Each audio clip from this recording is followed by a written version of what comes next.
Hi friends, मैं परविंदर खारी। Friends, आज की हमारी game M chess rapid tournament जो chess24.com पर खेला जा रहा है उसकी है। यहाँ 9th राउंड में मुकाबला डी गुकेश और मैग्नस कार्लसन के बीच में था। मैं यहाँ डायरेक्टली शुरू कर रहा हूँ इस गेम को। E4 के साथ यहाँ डी गुकेश ने शुरू किया। कार्लसन ने यहाँ फ्रेंच डिफेंस E6 खेला, D4 then D5, knight C3 then knight F6 from black side. E pawn आगे पुश किया, नाइट पर अटैक बना, नाइट को जाना पड़ा D7 स्क्वायर पर, देन हुआ F4 C5 तो नाइट F3 वाइट का मूव आया तो कार्लसन ने अपने दूसरे नाइट को निकाला C6 स्क्वायर पर। सेंटर ऑफ अट्रैक्शन क्या ये D4 पॉन फिलहाल है? नहीं है, क्योंकि वाइट ने अपने बिशप को E3 स्क्वायर पर लिया। देन हुआ A6 तो क्वीन गई D2 स्क्वायर पर। B5 ऑब्वियस मूव है, यहाँ काफी अच्छी पॉन चेन फिलहाल आने वाले समय में तैयार होने वाली है। Well, D takes C5, bishop takes C5, bishop takes C5, knight takes C5 और ये सब करने के बाद मैं कहूंगा कि कार्लसन को एक अच्छी खासी पोजिशनल एडवांटेज जो अब कंपेरेटिवली अभी 4 मूव पहले थी उससे बेटर है। यहाँ ये नाइट को मौका मिलते के साथ ही E4 स्क्वायर मिल सकता है, पोटेंशियल चांसेस है, लेकिन गुकेश ने अपने बिशप को लिया D3 स्क्वायर पर। देन क्वीन गई B6 स्क्वायर पर। और फ्रेंड्स, यही वो मूव है जो कार्लसन के लिए प्रॉब्लम बन के रहा। यहाँ मैं ऐसा क्यों कह रहा हूँ? क्योंकि गुकेश ने पहले अपने क्वीन को रखा F2 स्क्वायर पर और यहाँ इस नाइट को फिलहाल पिन कर रखा है क्योंकि कार्लसन की क्वीन अनडिफेंडेड है। तो कार्लसन ने पहले अपने बी पॉन को आगे पुश करके नाइट पर अटैक बनाया, नाइट या E2 स्क्वायर पर। देन हुआ A5 और इसके बाद यहाँ गुकेश ने कैसल किया towards long side. Bishop A6 bishop exchange offer है, या मैं कहूंगा कि D3 स्क्वायर पर एक पॉन जीतने की कोशिश है, लेकिन कोई प्रॉब्लम नहीं है। गुकेश ने यहाँ अपने इस F पॉन को आगे पुश किया और इसके बाद यहाँ खेला गया E टेक्स F5। ब्लैक तो यहाँ कम से कम D3 स्क्वायर पर कोई पॉन एक्स्ट्रा नहीं जीत सकता क्योंकि उसकी यहाँ पर क्वीन अनडिफेंडेड है।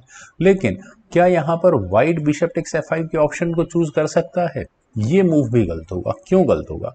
क्योंकि यहाँ पर पहले खेला जाएगा बिशप टेक्स E2 और नाइट लिया जाएगा, क्वीन को डिफ्लेक्ट करवाया जाएगा क्वीन टेक्स E2 से, और उसके बाद डिस्कवर्ड चेक की ऑप्शंस यहाँ ब्लैक के पास आ जाएंगी। G6 पहले खेला जाएगा, बिशप को हटाओ। बिशप कम से कम यहाँ मैं कह सकता हूँ कि D3 स्क्वायर पर बिल्कुल नहीं आ सकता, अदरवाइज डिस्कवर्ड चेक के साथ यहाँ व्हाइट को अपना बिशप गंवाना होगा। तो बिशप H3 स्क्वायर पर ही जाएगा, लेकिन उसके बावजूद भी ब्लैक यहाँ नाइट B3 चेक करेगा और डिस्कवर्ड चेक के साथ उसे यहाँ अपना ये रुक गंवाना होगा। तो अभी दोनों खिलाड़ियों के पीसेस बिल्कुल सेफ हैं। यहाँ पर गुकेश ने अपने नाइट को F4 स्क्वायर पर प्लेस किया और नाइट के F4 स्क्वायर पर जाने के बाद यहाँ इस D6 पॉन पर अटैक है, तो नाइट या E7 स्क्वायर पर। देन हुआ E6। आई डोंट थिंक यहाँ ये पॉन सेक्रीफाइस ब्लैक किसी भी तरह से एक्सेप्ट कर सकता है। F टेक्स E6 का मतलब ब्लंडर होगा, नाइट टेक्स E6 होगा, क्वीन टेक्स E6 या नाइट टेक्स E6 होने के बाद यहाँ पर क्वीन टेक्स C5 और रुक के चांसेस पूरे रहेंगे इस गेम में एंट्री के। तो ब्लैक ने डिसाइड किया कि ठीक है, अपना F1 आगे पुश कर दिया जाए। देन रुक eight A goes to C1, इसके बाद कैसल अब कार्लसन ने किया। देन हुआ C3, क्वीन गई D6 स्क्वायर पर और फाइनली यहाँ कुछ ब्रीदर मिला होगा कार्लसन को, उन्हें मौका मिला अपनी क्वीन को मूव करने का, यानी कि नाइट की पिन को खत्म करने का। डायरेक्टली यहाँ इस बिशप पर अटैक है, तो गुकेश ने यहाँ किया bishop takes A6, bishop exchange किए। रुक टेक्स A6 होने के बाद हुआ यहाँ C takes B4। Friend, C takes B4 ना होकर शायद नाइट की पोजीशन को भी इंप्रूव किया जा सकता था। वेल, कोई नहीं। अब मूव है यहाँ पर कार्लसन का, तो कार्लसन के पास क्या ऑप्शन है? I think queen takes A4 एक ऑप्शन है। अगर यहाँ से ये गेम आगे बढ़ेगी तो B टेक्स C5 खेला जाएगा, नाइट लिया जाएगा, knight for knight, then rook takes A6 में थोड़ा वीक मूव होता है। दूसरी ऑप्शन क्या है यहाँ पर कार्लसन के पास? नाइट टेक्स E6 की, और अगर नाइट टेक्स E6 से ये गेम आगे बढ़ती है तो knight takes E6, queen takes E6, then knight जाएगा D4 स्क्वायर पर, और फिर मैं कहूँगा कि यहाँ एक अच्छा खासा पोजिशनल एडवांटेज जरूर मिलेगा वाइट को। खैर, यहाँ पर चुना गया नाइट E4। नाइट के E4 स्क्वायर पर आने के बाद क्वीन पर अटैक बना, और जैसे मैंने कहा था कि कभी ना कभी इस नाइट को मौका मिलेगा इस E4 स्क्वायर पर आने का, फिलहाल मिल गया है। क्वीन को हटाना पड़ा E3 स्क्वायर पर। देन हुआ A takes B4, night D4, और फ्रेंड्स नाइट के D4 स्क्वायर पर आने के बाद आई डोंट थिंक बहुत ज़्यादा कोई स्ट्रॉन्ग अटैक कभी बनाए नहीं। रुक टेक्स A2 इनफैक्ट यहाँ पर कार्लसन को करने का मौका मिला। देन नाइट गया B5 स्क्वायर पर और उन्होंने यहाँ इस क्वीन पर अटैक बनाया। आई थिंक अच्छा मूव है। क्वीन गई E5 स्क्वायर पर, देन रुक C7, और रुक की एंट्री बहुत डेंजरस हो चुकी है। गुकेश को मौका मिला है ब्लैक की गेम में पेनिट्रेशन करने का, उनका यहाँ नाइट पर अटैक है, और इस पॉइंट पर कोई भी होगा वो ज़रूर कहेगा कि ब्लैक के लिए नाइट का G6 स्क्वायर पर जाना ही बेटर ऑप्शन थी। नाइट एक्सचेंज ऑफर देना चाहिए था। और मान लेते हैं कि अगर यहाँ पर वाइट नाइट D3 के ऑप्शन का ऑप्ट करेगा तो उसके बाद D4 का मूव चलने के साथ ही यहाँ पर ब्लैक थ्रेट दे रहा होगा नाइट को लेने के साथ साथ क्वीन पर भी अटैक बनाने का। तो उसके बाद नाइट टेक्स E5 होगा ही होगा, D टेक्स E3 होगा, और अब इस पॉन को आगे बढ़ने से रोका जाए या नाइट को बचाया जाए, ये क्वेश्चन ज़रूर होगा वाइट के सामने। लेकिन यहाँ इस गेम का सबसे बड़ा ब्लंडर कार्लसन ने किया। उन्होंने अपने रुक को E8 स्क्वायर पर लिया और कार्लसन से कम इस मूव की उम्मीद नहीं की जा सकती थी।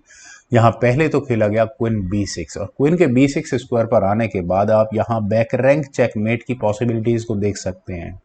तो कम से कम यहाँ ब्लैक का ये रुक 8th रैंक को नहीं छोड़ सकता। तो ऑब्वियस मूव ब्लैक के लिए नाइट को G6 स्क्वायर पर लेकर जाना ही बन सकता है। ब्लैक ने यहाँ नाइट ही मूव किया था लेकिन दूसरा उसको वहाँ G5 स्क्वायर पर रखा। यहाँ से आखिर सॉल्व क्या होता है? मुझे नहीं लगता कुछ भी खास ऐसा सॉल्व होने वाला है। ज़्यादा से ज़्यादा यहाँ पर क्वीन एक चेक दे सकती, नहीं क्वीन भी चेक नहीं दे सकती। यहाँ पर वाइट की क्वीन है उसे चेक से बचने के लिए। तो यहाँ मुकेश डी ने खेला रुक टेक्स E7 और उन्हें यहाँ फ्री ऑफ कॉस्ट एक नाइट मिला। Free of cost not exactly, कुछ वेरिएशंस हैं ब्लैक के पास जिनसे वो मेटल एक्शन को इक्वल कर सकता है। खैर फिलहाल बात करते हैं इसी मूव की। रुक टेक्स E7 का मतलब है queen D8 check and that would be checkmate in just 2 moves. तो यहाँ पर आई थिंक दूसरे रुक को A8 स्क्वायर पर लेकर जाना चाहिए था ब्लैक को, लेकिन यहाँ खेला गया rook at E goes to A8। 8th rank में अपना एक ही रुक प्लेस्ड रखा और इस पॉइंट पर अगर वाइट कुछ गलतियां कर दे, जैसे कि क्वीन को B7 स्क्वायर पर ले जाने की गलती, तो यहाँ पर गेम में ब्लैक वापसी कर सकता था। क्यों? क्वीन E3 चेक होगा, किंग H1 स्क्वायर पर जाएगा और उसके बाद वो नाइट वापस लिया जा सकता था और बैक रैंक चेकमेट के खतरे से फिलहाल यहाँ पर वाइट भी जूझ रहा होगा। लेकिन ऐसा कुछ हुआ नहीं। यहाँ इस पॉइंट पर गुकेश ने अपनी क्वीन को लिया C7 स्क्वायर पर। आई थिंक इसी मूव पर रेजिग्नेशन बनना चाहिए था।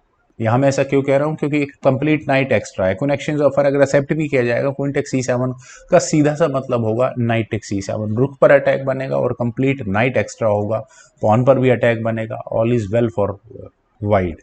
यहाँ पर ये ई पॉन भी सिर्फ 2 कदम की दूरी पर होगा प्रमोशन से।